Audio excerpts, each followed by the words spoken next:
नमस्कार दोस्तों, स्वागत है आपका अपने YouTube channel maker of modern teacher पर। तो कैसे हैं आप सब? उम्मीद है बहुत ही अच्छे होंगे।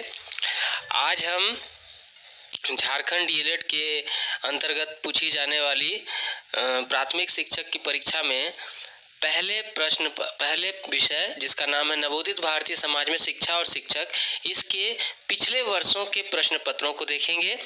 तो जैसा कि आप सब स्क्रीन पर देख पा रहे होंगे, नवोदित भारतीय समाज में शिक्षा एवं शिक्षक वर्ष 2011 में पूछा गया प्रश्न है कि शिक्षा को परिभाषित करें, यह किस तरह सामाजिक उद्देश्य की प्राप्ति में मदद करता है।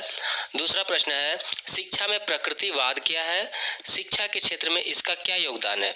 तीसरा प्रश्न है कि प्रारंभिक शिक्षा क्या है, प्रारंभिक शिक्षा में गांधी जी की धारणा का उल्लेख करें। अगला है चौथा प्रश्न कि पर्यावरण से आप क्या समझते हैं, शहरी तथा ग्रामीण क्षेत्रों में पर्यावरण समस्या के कारणों का उल्लेख करें।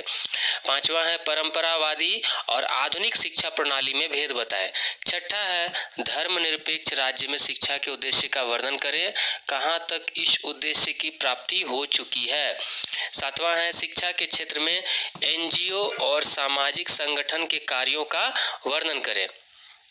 आठवां है सीमित संसाधन में शिक्षण को किस तरह प्रभावशाली बनाया जा सकता है, उल्लेख करें। तो यह हमने देखा 2011 के प्रश्न पत्रों को। अब हम देख रहे हैं 2015 के प्रश्न पत्रों को। बीच के कुछ प्रश्न मुझे नहीं मिल पाए थे, तो 2015 के प्रश्न जो हैं नवोदित भारतीय समाज में शिक्षा एवं शिक्षक में, इसमें पहला प्रश्न है कि सामाजिक परिवर्तन से आप क्या समझते हैं, सामाजिक परिवर्तन के तत्वों की विवेचना कीजिए। दूसरा प्रश्न है आदर्शवाद से आप क्या समझते हैं, आदर्शवाद के पाठ्यक्रम की विवेचना करें। तीसरा है औपचारिक और अनौपचारिक शिक्षा के गुण व दोषों का उल्लेख करें। चौथा है प्रयोजनवाद एवं यथार्थवाद की तुलना करें। पांचवा है प्रारंभिक शिक्षा के सर्वव्यापीकरण की समस्याएं एवं इसके निदान के लिए सरकार द्वारा किए जा रहे प्रयासों का उल्लेख करते हुए अपने मत भी दें।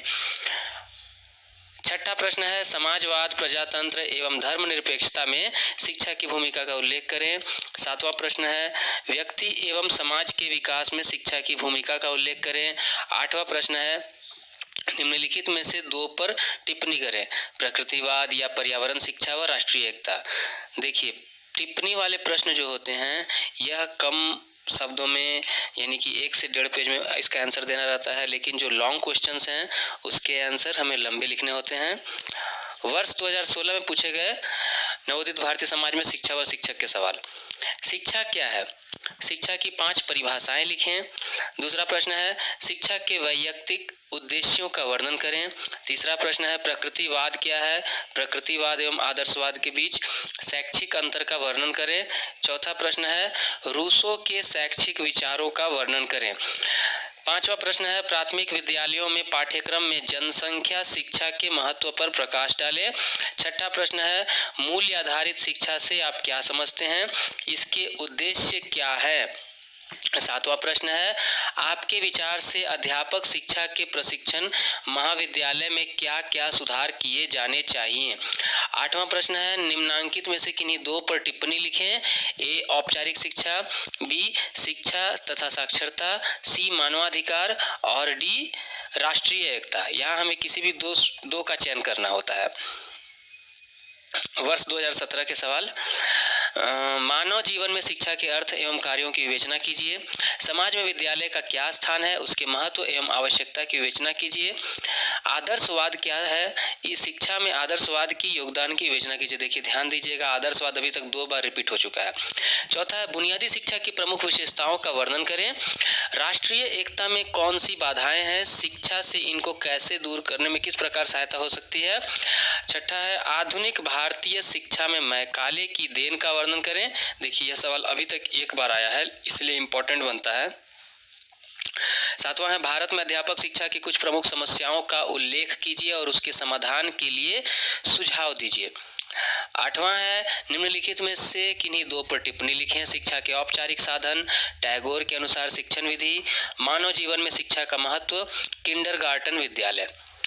वर्ष 2018 के प्रश्न हैं शिक्षा के संकुचित एवं व्यापक अर्थों की विवेचना करें। दूसरा है यथार्थवाद का क्या अर्थ है, यथार्थवाद के सिद्धांतों का वर्णन करें। तीसरा है राष्ट्रीयता की परिभाषा लिखें, राष्ट्रीय एकता में शिक्षक की भूमिका का विवेचना करें। चौथा है बुनियादी शिक्षा महात्मा गांधी की देन है, कैसे, इसकी विशेषताओं का वर्णन करें। देखिए बुनियादी शिक्षा अभी तक 2 बार रिपीट हुआ, 2017 2018। पांचवा है मानवीय जीवन में शिक्षा की भूमिका का वर्णन करें। छठा है किन्हीं 2 पर संक्षिप्त टिप्पणी लिखें, रूसो, शिक्षा का व्यापक अर्थ, शांति निकेतन और प्रयोजनवाद। देखिए चारों वाद किसी न किसी तरह आपको सवाल पूछे ही जा रहे हैं।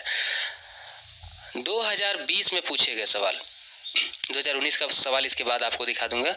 यहाँ पर देखिए लिखा रहता है कि 3 घंटे का सवाल है, 60 अंक का पूर्णांक है और किन्हीं 5 प्रश्नों के उत्तर देने हैं, 12-12 नंबर करके। 2020 में जो सवाल पूछा गया था वहाँ एक शिफ्ट में 2 पेपर हो रहा था, इसीलिए जो है ना 20 अंक के एक प्रश्न को पूछा जा रहा था। उस पर भी मैं एक अलग से वीडियो बना दूंगा। पहला है कि मानव जीवन में शिक्षा का अर्थ एवं कार्यों की विवेचना करें। दूसरा है शिक्षा से आप क्या समझते हैं, इसके प्रकारों या रूपों का वर्णन करें। तीसरा है औपचारिक एवं अनौपचारिक शिक्षा पर प्रकाश डालते हुए उसमें अंतर स्पष्ट करें। चौथा है राष्ट्रीय शिक्षा नीति की महत्वपूर्ण विशेषताओं का संक्षेप में वर्णन करें। पांचवा है बुनियादी शिक्षा की प्रमुख विशेषताओं का वर्णन करें। छठा है भारत में अध्यापक शिक्षा की कुछ प्रमुख समस्याओं का वर्णन करें और उनके समाधान को लिखें। सातवां है जॉन डीवी के शैक्षिक विचारों का वर्णन करें। आठवां है राष्ट्रीय एकीकरण को परिभाषित करते हुए उसकी आवश्यकता का वर्णन करें। देखिए यहाँ कुछ सवाल बार बार रिपीट होते हुए दिख रहे हैं आपको। 2019 के सवाल देखिए, 2019 में जो सवाल पूछे गए थे कि औपचारिक एवं अनौपचारिक शिक्षा से आप क्या समझते हैं, क्या अभिप्राय है, इन दोनों में अंतर की व्याख्या करें। दूसरा है मानव जीवन में शिक्षा के कार्यों की व्याख्या करें। तीसरा है आपके विचार से अध्यापक शिक्षा के प्रशिक्षण महाविद्यालय में क्या क्या सुधार किए जाने चाहिए, यानी कि टीचर ट्रेनिंग कॉलेज में क्या क्या सुधार होने चाहिए। चौथा प्रश्न है कि किसी पर 2 पर टिप्पणी लिखना है, राष्ट्रीय एकता, झारखंड में शिक्षा एवं साक्षरता, मानवाधिकार, अंतर्राष्ट्रीय समझौता। आगे देखिए 5वां नंबर है कि आप अपने विद्यार्थियों से किन किन साधनों द्वारा मूल्यों को विकसित करेंगे, यानी कि उनके अंदर तरह तरह के मानवीय भावनाओं का विकास कैसे करेंगे। छठा सवाल है कि शिक्षा के सार्वजनिकरण में सरकार एवं अन्य स्वयंसेवी संस्थाओं के क्या क्या प्रयास हैं। सातवां है किंडरगार्टन का वर्णन करते हुए उसके गुण व दोषों का उल्लेख करें। और आठवां है रविंद्रनाथ टैगोर के अनुसार शिक्षा के क्या उद्देश्य हैं। तो यह मैंने कुछ पिछले वर्षों के महत्वपूर्ण प्रश्न पत्रों को आपके सामने प्रस्तुत किया। अगले वीडियो में फाउंडेशन 2 यानी शिक्षा मनोविज्ञान के प्रश्नों के साथ उपस्थित होऊंगा। तब तक के लिए धन्यवाद और चैनल को इसी प्रकार लाइक व सब्सक्राइब करते रहें।